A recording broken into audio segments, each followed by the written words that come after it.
only becomes apparent, this form of resistance only starts showing up when we are in the process of moving towards our divine nature, when we're coming out of our individual shroud, because there's many people who've come to the being and then they create a happy new ego, a happy new sāttwic ego.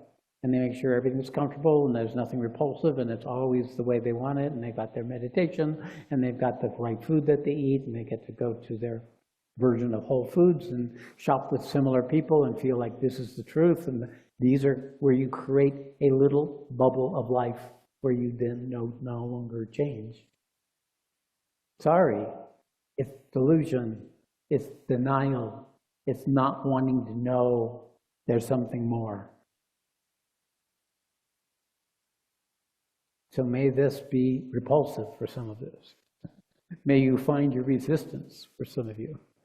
I'll be happy to know that.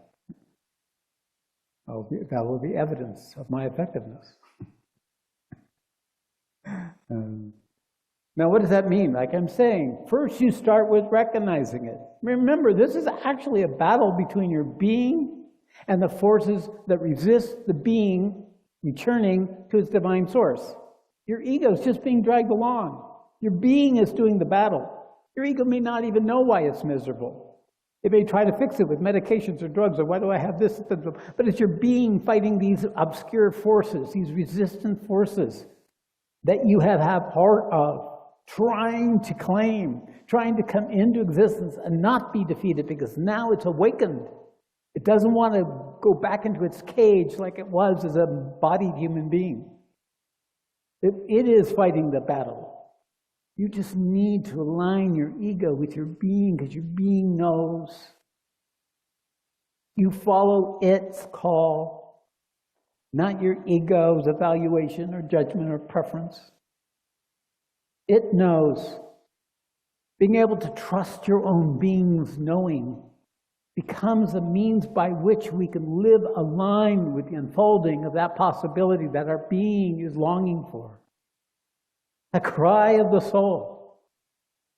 It's why I'm here.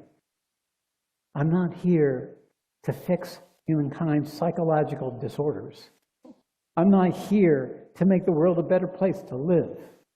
I'm here for the tortured being that now has an opportunity to come and fulfill its destiny.